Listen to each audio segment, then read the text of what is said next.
Our next speaker is Dr. Som Singh, and she will be speaking to us about employability and education, our next two E's. Well, Dr. Som Singh is the founder and CEO at Unspun Consulting Group.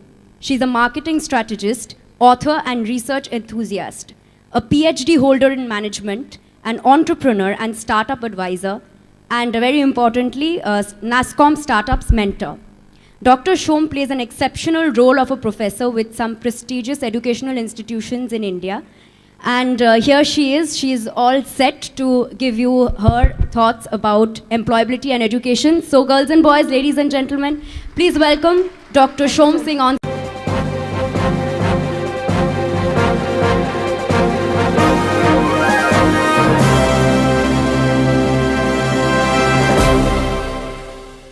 Shobaike amar namaskar.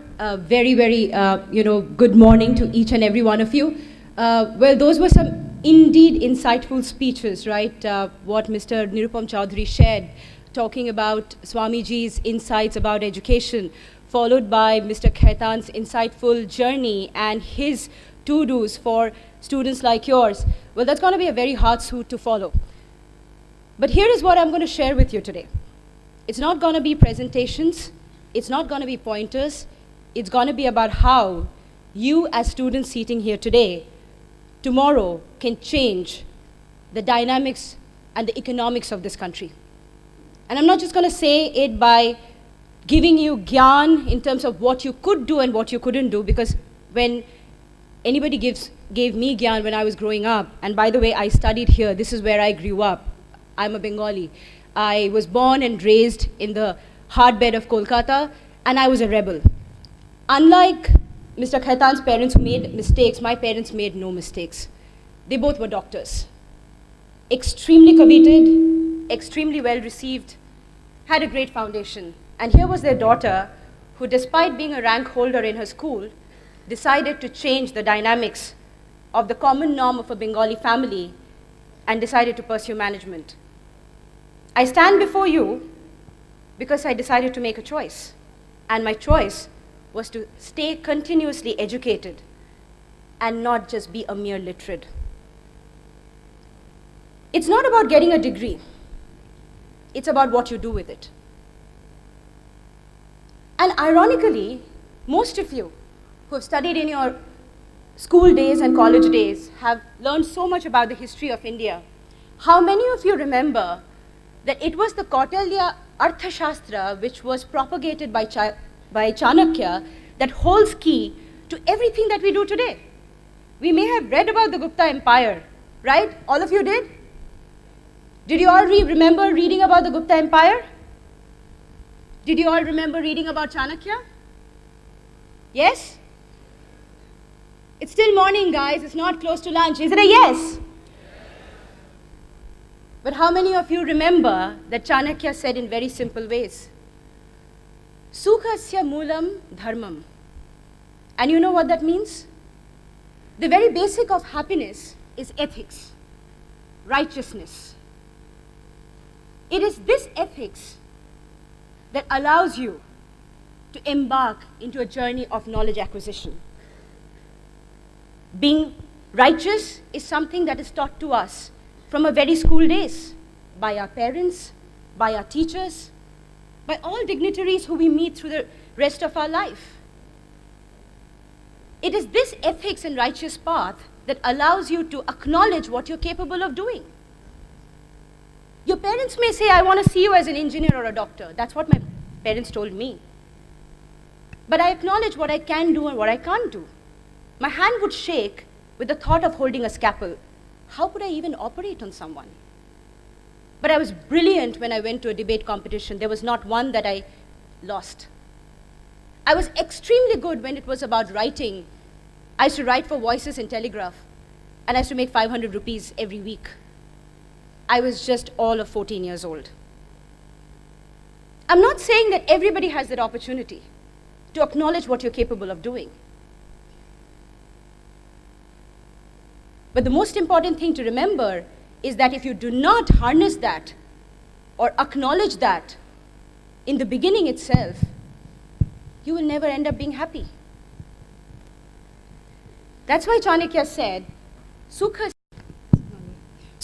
mula dharmam. Dharma, you know, in today's world, everybody looks at it and thinks, you know, is it religion? That's not the truth. Dharma is a way of life. It's a way of life that you choose and you determine for yourself. It's not a way of life that somebody else teaches you. How many of you are engineers today? Can somebody raise? A bunch of you, right? How many of you know, as per the Wall Street Journal, 1 million engineers as of 2015 are unemployed? And I'll tell you why. Education is not just about your formal education. It's not what is taught to you in your colleges and schools. It's also the informal ones.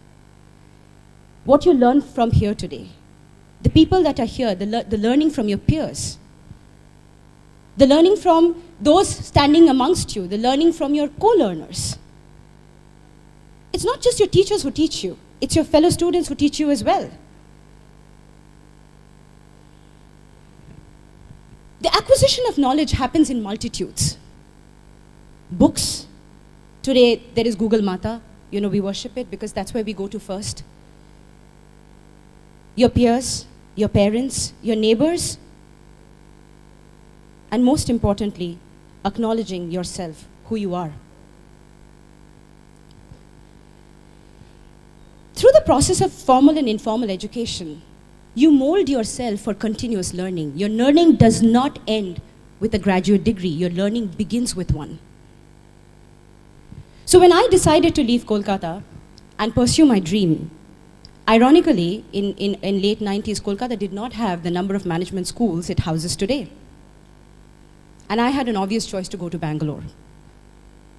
Because I was a good student, even though I was late, I was accepted by a very, very coveted college.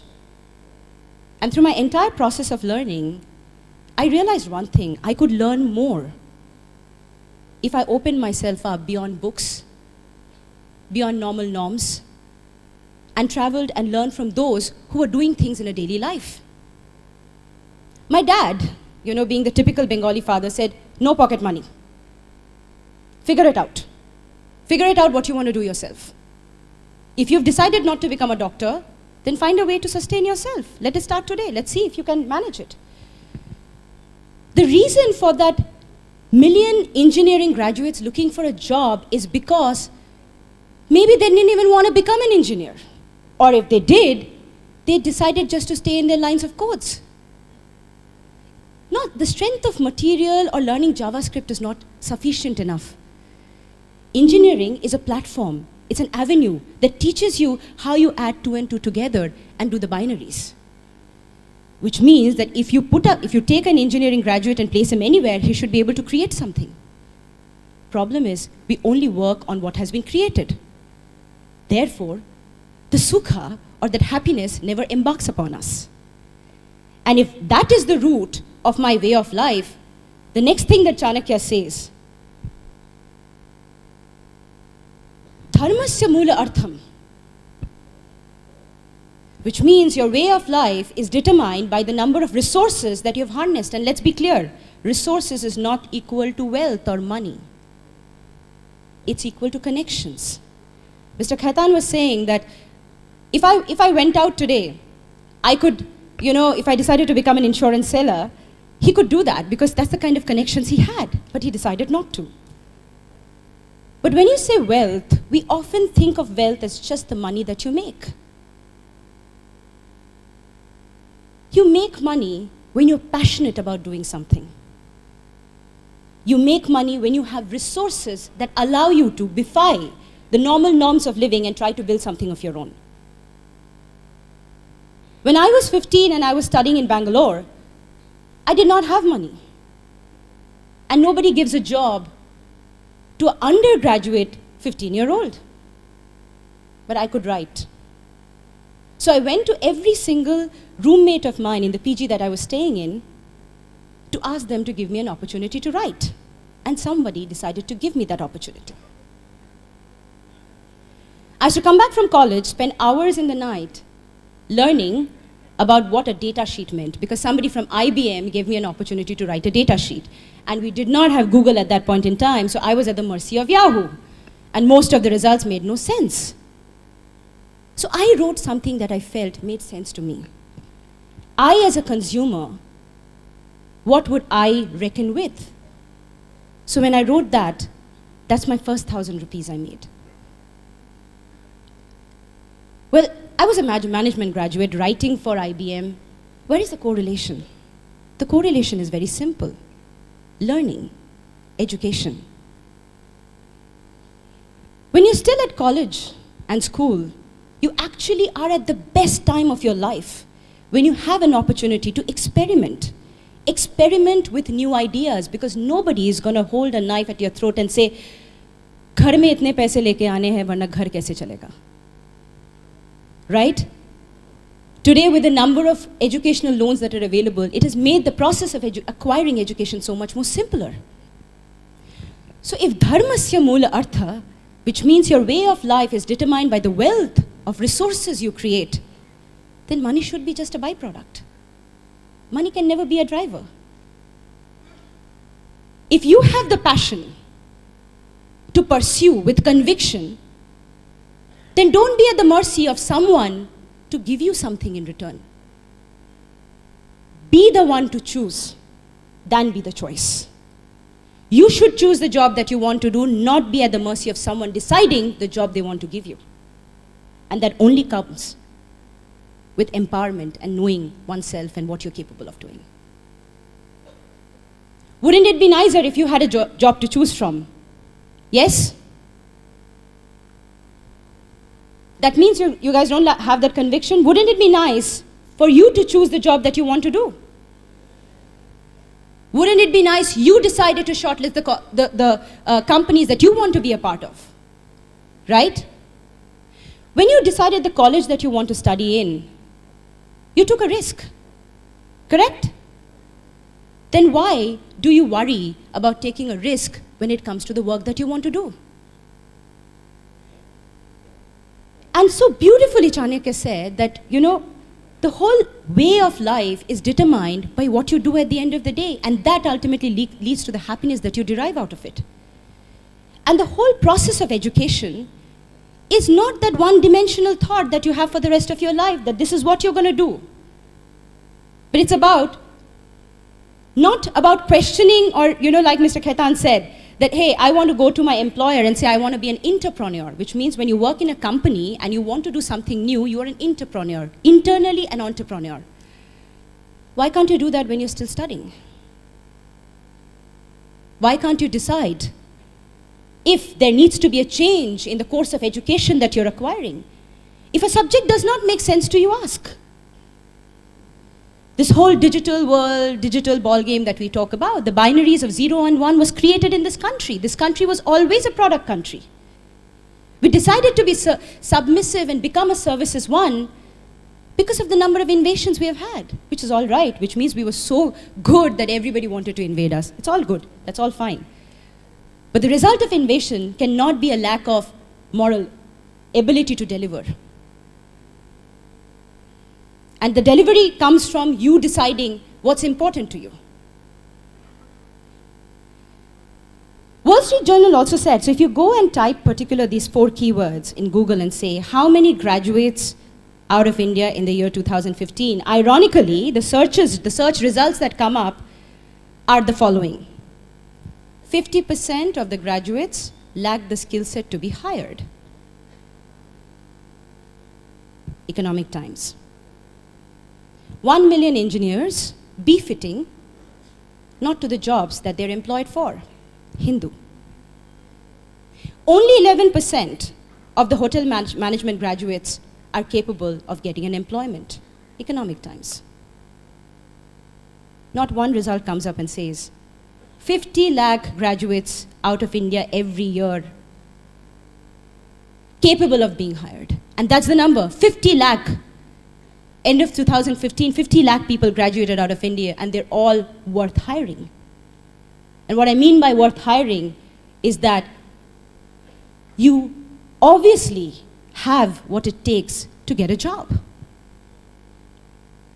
Now the question is, what is that job? Is that job working in a manufacturing company? Is a job working in an IT company? Is a job about building your own business? Is a job, what is a job? The word job or the word being employable has been very wrongly denoted of late. You can be a job creator, or you can be one getting hired. However, at the end of the day, all of that boils down to, are you happy doing it? How many of you have already got your placements? Can I see a raise of hand? That's wonderful. How many of you are happy with your placements? Well, I saw at least, it's a great thing that this is a full house, and Kamal, kudos to you and the Nasscom team to be able to put that up. Ironically, only 5 hands raised who said they're happy with the placements, which means you guys compromise. And you know why you compromise? Because you never raised your voice while you still had a chance to do it. And what I mean by raising your voice is asking for more than what you were given. The fine line between literate and being educated is asking for more. If you wanted to be a digital master or master in digital literature, you should have asked that, can I have a Google certification program being introduced in my college? If you wanted to be a product management expert who knew how to build a product, and how many of you know how to write a PRD, which is called a product requirement documentation? All the engineering guys here, how many of you know how to write a PRD? It's called a product requirement documentation. That's the first thing that is usually taught in any engineering college. Problem is we overlook all of that. We are more busy about just passing the exam than learning. And that's why when we're given an opportunity to become product managers, the company employing us thinks twice before doing so. However, there are ample number of IT dropouts, or rather the engineering dropouts, who are running successful businesses today. Tell me, what did they learn that you didn't? They decided to question. They decided to ask for more. And that's exactly what you guys need to do. So that brings me to the third part of what Arthashastra talks about. And why I'm talking about Arthashastra is very important. You guys read history, but that's what happens to us. We get so frizzled between what we need to do that we often forget that the key aspects of our growth lies in the basic education that has been imparted in us during our school and college days. Yes or no? So Chanakya says in his third thing, right? So he starts with Sukhasya mula dharma, dharmasya mula artha. And this artha, and when I say artha, guys, how many of you know that maybe your peers or your co-students, their fathers are employed in really large organizations? If you made your connections correctly, you would have found a way there too.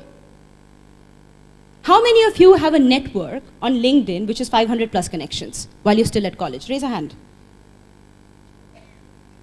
So at least there are 10 of them who's decided to make a difference, or rather thought through it, that it's important to have connections. It's human relations that ultimately forgoes all else to give you what you need.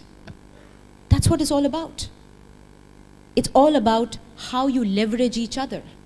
Education is about leveraging. Education is about empowerment. Education is about sustainability. And that all comes with acknowledgement that you need something. That's education.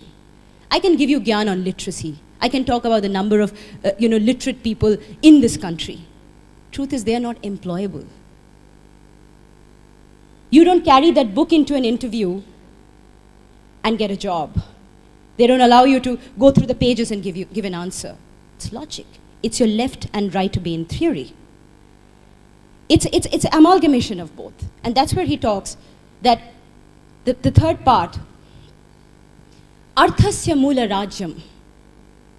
While in that time, a rajyam was equivalent to a kingdom, but today the rajyam is equivalent to an organization. You can only earn wealth if you know what your organization needs. How many of you, before going into an interview, research about what the organization has done so far. You go to ask for a job, not to go to make a difference. That's the fine line of education and becoming employable. Imagine I walked into a interview and I said, I saw you doing 250 million of revenue last year. And there was product A and product B that contributed to your largest revenue fundamentals. However, you have a product C listed, but I don't see that many sales happening. So is there a reason that your organization structure is not well developed enough to sustain and manage it? Your interviewer will take few minutes to think because he himself wouldn't have done that much. Your interviewer will take few minutes to think because he himself wouldn't have done that much of homework. The moment you get the graduate degree, you feel अरे homework करने की क्या ज़रूरत है यार? है कि नहीं? लगता है डिग्री मिल गई, बस लाइफ तो सेट है. इसीलिए रोज़मर्रा का बस के धक्के खाने पड़ते हैं और उसके सिवा भी वो खुशी नहीं मिलती है. So if the wealth of creation of wealth is rooted in the organization, which means the development of the organization, if you can contribute, only then can that organization develop. And if you understand that, it can never be a possibility that you become dispensable. Today, everybody is scared that, my job or I am not indispensable to my company. And what it means is somebody can replace you. And why can somebody replace you? Which does it mean that the person has what it takes to better you? No. The average, all of you guys, an average IQ of any individual is 90 plus. We just use 5% of that capacity. And the problem is we become so insecure due to our lack of knowledge that we worry somebody else is going to come and replace us. How about you had the choice to decide who will replace you? And I'll share with you. When I was working in my first job at Akamai, I don't know how many of you have heard about this company, but they are the biggest edge computing content delivery platform in the world today. When I joined them in 2000, they had just gone through the .com bust. Their shares from $320 became 25 cents. Well, I became very rich after that because I got the shares at 25 cents and I sold them at $62. But what happened was that when I was hired, the CTO of the company was a 29-year-old guy who was still studying. I was surprised. I'm like, what is this company? They don't hire graduates? No, they hire intellects. People pay for your brain. People pay for your capacity to deliver. If it was all about being a graduate, then there wouldn't be a Bill Gates. There wouldn't be a John Kostroff. There wouldn't be a Jet Snow. Any of these guys. There wouldn't be a Narendra Modi if it was all about graduates. Right? Education is not about a degree. Education is about continuous learning. I want to ask a few of you, and I would like you to maybe, come and share the stage with me if you want to. Besides the engineering degree or the management degree that you have acquired, what are the other skill-based education that you have taken up and have learned from it? Can I get a raise of hands? Anybody? Surprising. So are you saying each one of you are equal to the other, and when you're going to go for a job, what is that is going to differentiate you from the other person? You have an answer to that? Okay, no, I thought you raised your hand. Okay? Right?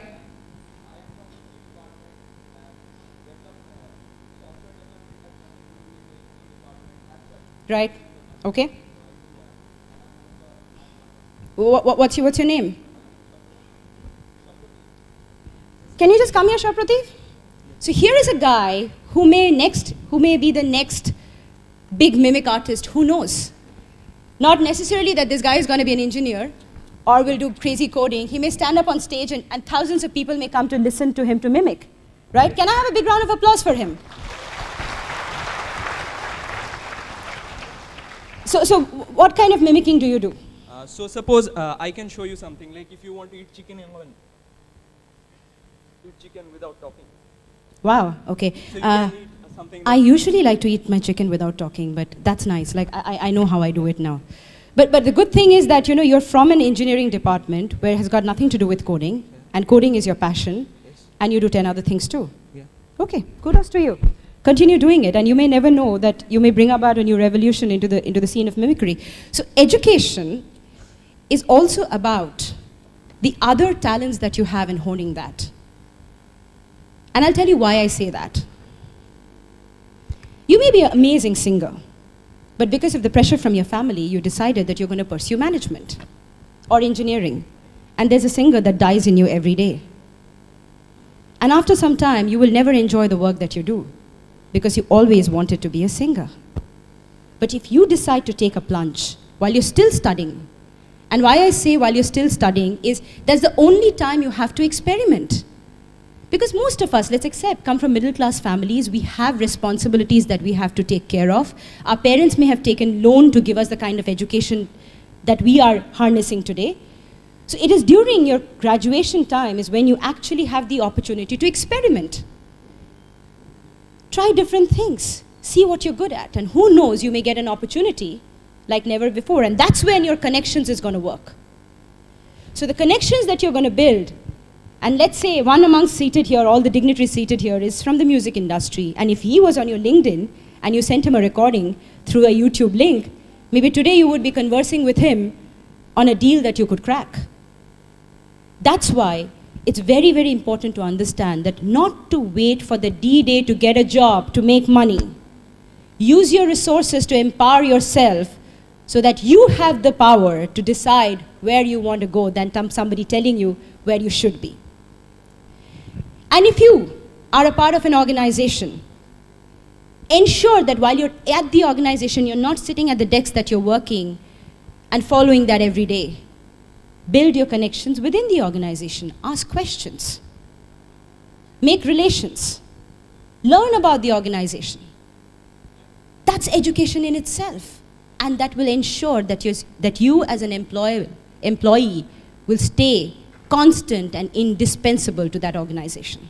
And what you learn from that organization can be of value not to just your career, but to the next organization that you will go into. Is why it's very, very important to not keep jumping so quickly. And that's where Chanakya says his next phrase, Rajyasya Mula Indriya Jaya, which means it's the equation of your emotion and your intellect that will take you further. And this emotion and equation can be arrived if you are in an organization for a longer period of time. Else, you will never end up learning anything, and you will not be able to add any more value to any other organization. So for you to stay constant and important to an organization, it's also important for you to learn how your colleagues behave. Isn't it important, guys? See, we crib and come and say, "Arey, office mein bahut politics hai. There's so much of politics in office. There's people who's trying to pull me down." You know why that typically happens? Is because you have not paid enough attention to the people around you. Well, everybody wants to go high. That's human behavior. That's why we are human. That's psychology. That's the basics of psychology. If any one of you is from the stream of psychology, Freud very clearly says, the basic aspect of human behavior that determines that you're not an animal is not that you don't bite, is because you want to grow. And that growth happens in all dimensions, not physically, emotionally, intellectually too. So if someone is your peer and he's playing politics, means you have not paid enough attention to him. And he got an opportunity to dethrone you. That's exactly how kings did too, wasn't it? So when we read history, the way a king would dethrone another king was using politics. Politics is a subject. It's not an act. And if someone has mastered that subject, means the person has had a holistic education and did not confine himself to just books. He knew that he needs his other astras to be successful, and he employed them, or rather deployed them. So for you to keep your Indra Jaya, which means all your senses active while you're working, is your other form of education. It ensures that you keep your eyes open, you know what's happening outside, you know what's happening inside. Sometimes when people say, I want to hire a guy from outside because the people in my company are completely monotonous in the way they deliver their work. Well, I also hold the organization responsible for it. Did you not empower these guys enough to learn from others or from other cross organizations so that this day would not arrive that you have to look for people outside? The responsibility is not just only in the hands of the job seeker, but also the job giver. And some of you may be the job giver. Because as per the recent statistics, even though 75% of the graduates in India are seeking jobs, there is 25% that's providing jobs. And you could be a part of the 25%. Don't you want to be a part of the 25%? Then what stops you? I want someone to come up and tell me, what is that biggest fear that stops you to be a part of the 25%? Anyone? You guys are going to go and attend interviews, or rather some of you have attended interviews, and you're scared of coming up and speaking? Come on, I deserve better from Kolkata. I go to Delhi and people are dying to come up on stage and talk, and guys, we are supposed to be the intellectual capital of India, and you guys can't come up? Can I have one of the martyrs here to please share what can be one of the fears that you have that stops you from becoming, or rather becoming a part of the 25%? Not sure if that guy is coming up or is sitting down. It's very difficult to, identify who's going to the bathroom or who wants to come to the stage, because everybody seems to be going to the bathroom. That's the problem. Whenever we get scared, the first trigger that is, we need to take a leak. Why can't that leak be about voicing your opinion? I decided to take my leak by going against my family and deciding to do something which makes me stand on the stage today and share that experience with you. I decided to speak. That was my way of leaking my emotions and my voice. Anyways, well, the biggest fear is this. The biggest fear is dejection. We don't fear being dejected by the proposals we make to our so-called love interests, but we fear to get dejected by our job interests. That's the irony of life. Why? That's not a risk. Why? Because between the two people it happened. Well, how is this a risk? Because everybody else is hearing? Well, at least you will get to know if you're in the right path or not. And that's why I say, opening of senses, that why for your Rajya, for you to become big, it's extremely important to keep your senses and your mind open. It does two things to you. It ensures you know what's happening around you, and you can identify if somebody is your rival or your friend. The other thing that happens to you is you learn. You're continuously, holistically learning from the people around you. And that brings me to the last part of Arthasastra, where he very, very critically says that Indrascha Artham Vinayam, discipline and training. For you to keep your senses open, you need to have the discipline to learn, to evolve, to nurture, and to respect. Respecting the other person or your co-learner makes you as a much evolved and sought after employee, if employability is the key to you. Today, when I mentor startups, I work with hundreds of startups, and some of you would know that India is the largest startup ecosystem, right? In 2015 alone, there has been 8,500 startups that has come out of India. 70% of them have been funded. But the problem is that we all feel that until funded, they are not worth working for. And that's a big myth. There are enough examples here today who's sitting in front of us who build their companies from scratch and are still bootstrapped and are proud to be bootstrapped. That's the beauty of entrepreneurship. You don't want somebody else to tell you if you're right. You know you're right and you're going to make it worth. The problem is, each one of you is seeking for someone else to tell you you're right. Were you not right when you decided what you want to do in terms of education? Were you not right when you decided to take up a job? Irony is, all those people who've gotten placed, only 10% of them raised their hands saying they're happy with their placements, which means you didn't make a choice. You were chosen. And for you to become a choice, then chosen, you have to learn what's happening around you. So out of this 8,500 startups, how many of you guys are placed in even one of them? Can anyone raise your hands?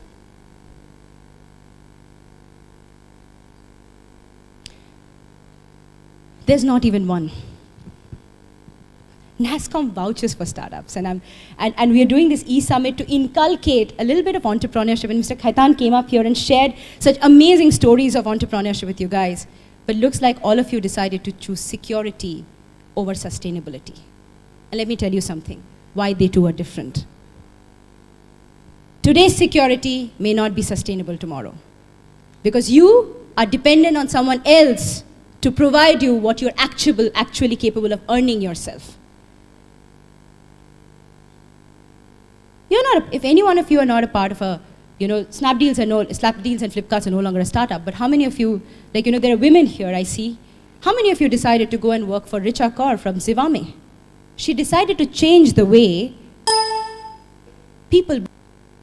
She's doing extremely well for herself and is one of the second largest lingerie suppliers online in Asia, growing at a 20% year on year. She had a job at IBM, but she decided to not be secure but become sustainable. She decided to make a difference.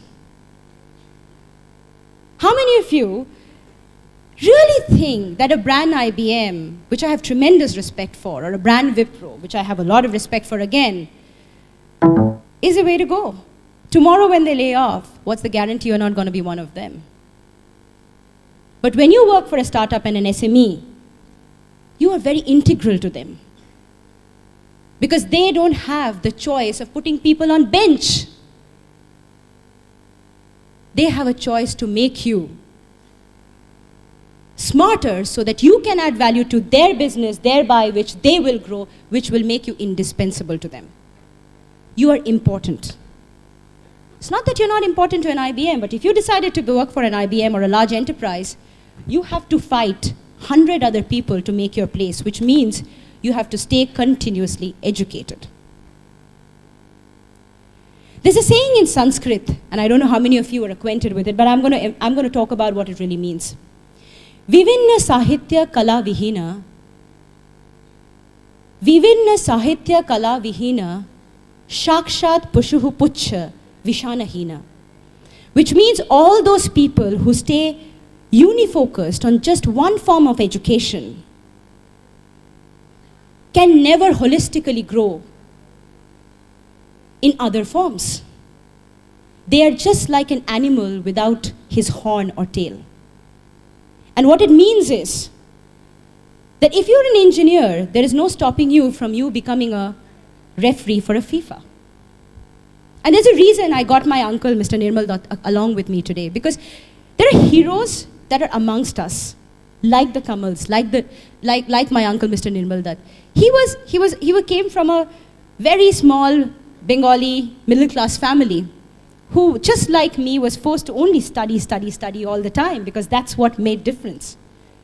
But he loved sports. He never got a chance to take up sports as his passion when he was still studying. And in the 1960s, this man became one of the first people to become a FIFA referee. He's seated right amongst us, and I think we should give him a big round of applause. He was the chairman of the referee committee of All India Football Association and also a member of the committee for the Asian Games Football Association, which is a big thing. He had only one small dream. His dream was to play sports and travel the world. He even considered railway as one of the options for his employment. But while railway would have given him an opportunity to travel inside India, this gave him an opportunity to travel across the world. So if there is a singer inside you, if there is a sportsman inside you, if there is a geek inside you, if there is a marketeer inside you, you could be building a true economically strong nation. The only way to change the fundamentals of education is by looking at it from a holistic fashion, not one dimension. Education and employability is a choice you make, not a choice or not a force that is embarked upon you.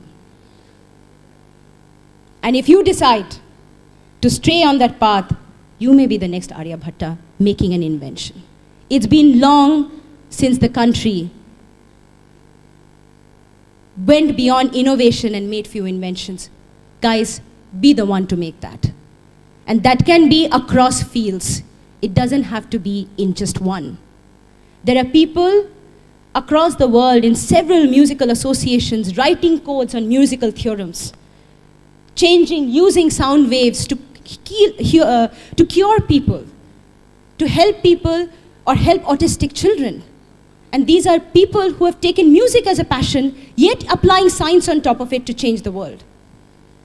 It's not necessarily that you study as a management graduate, doing your BBM or your BBA, whatever you call it today, and stay in that route.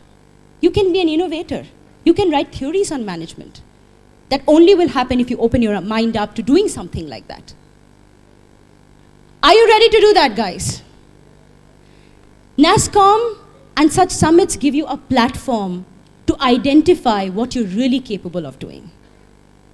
Mr. Devang Mehta could have stayed ordinary and not pursued his dream if he was just looking to have a livelihood. He decided to change that. He said, livelihood for all will mean livelihood for me. Education of all would mean holistic education for me. Economic empowerment of all will mean economic empowerment of this country. With 50% of this country's population being the youth, the power of education and employability is in our hands. I would like to conclude by saying just two things. Passion and prudence go hand in hand. Don't let the passion take away your practical sense of fruition.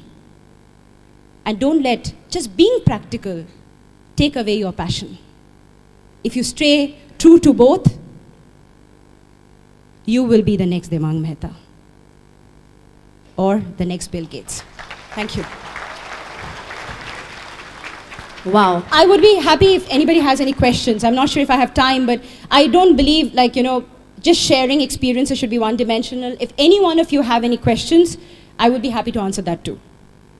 I think, can you give them the mic? Do we have some time, dear? Do we don't have any time? But maybe they just raise their hand, maybe one or two.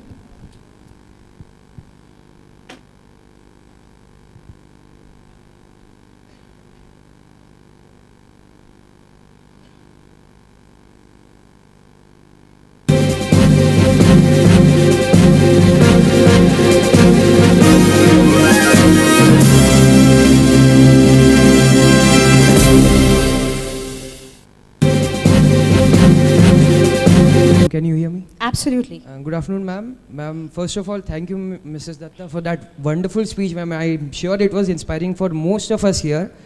The premier question which you raised was that how many of you are employed and how many of you are not happy with your employment? I was among the one who was not happy, not for the package, but for the role profile. Absolutely. Ma'am, I wanted to ask, is being a rebel the only way out? Is like completely changing your path the only way out of it, completely risking your life the only way out? Because that is what, in case of that fear question which you asked, Yep. I wanted to say, but I couldn't then. fear of sustainability, like changing your path completely, drastically from one way to the other. Many cannot sustain that for many reasons, financial, economical, or whatever. So is being a rebel the only way out? Is there not a general way where you can gradually grow inside an association where you don't want to be, but then you adapt yourself to that association and try to excel there? Is that a way out too? Absolutely. So I think you asked two very, very valid questions, and the first one I would like to answer by this. Jodi to dakshone kyo na ashe, tobe ekla chol. It's all right. Okay? It's not about being rebel. People say, you're a patriotic only if you have faith in the country or do something for the country. And start by doing something for yourself. Charity begins at home. So it's okay to be that. Secondly, if you're talking about gradual progression, that's when I say you need to do your research and get your fundamentals correct. If you've joined an organization, study the organization. See, sometimes it happens. We hire people. We invest in people, right? An organization is nothing but built of people with different mindsets, different triggers, different passions in life, right? When we join a place, sometimes it may so happen that at that point in time, I don't feel I fit in. But I didn't fit in even when I went to the first school. I tried fitting in. And also, when you take a road, let's say, all these metro work is going on, there are so many deviations. Isn't there a straight road? There is, but you are forced to take a deviation because of the natural course of it. So you have two choices. Either akla chal, or the second one is stay in that organization for some time. Study the organization a little bit more. See, you may find a true mentor within that organization. And there is everybody who's looking for a good student or a good mentee. There's somebody, but you may not have found it in the immediate stage. So if you study the organization a little bit, and that's why I say even when you go for a job interview, learn what that organization is about, how many people have left the organization, what people are writing about the organization, the reviews about the organization. Go and make a connection with the founder of the organization or the person who's hiring you over LinkedIn. Get to know each other a little better. Human relationships take time to build. So stay put.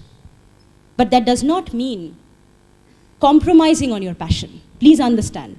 If your passion is to grow within that organization and you feel that organization fits with what you're capable of delivering, stay put, learn, and use your different shastras and techniques to be able to figure out your way. But if that organization is not in alignment with your vision and passion, so you're joining a manufacturing company, but you don't want to be that.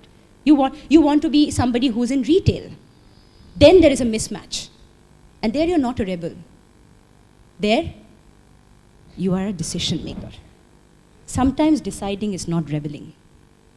Rebelling is also not a bad thing, but it is dependent on the situation you choose to do that. Does that answer your question?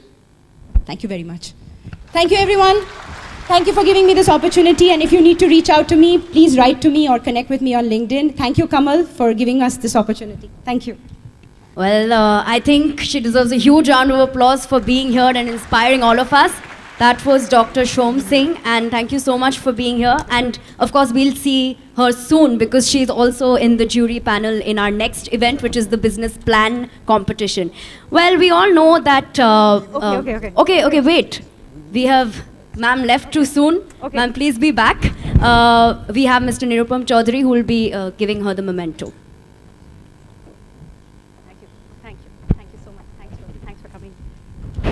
Well, please give them a huge round of applause.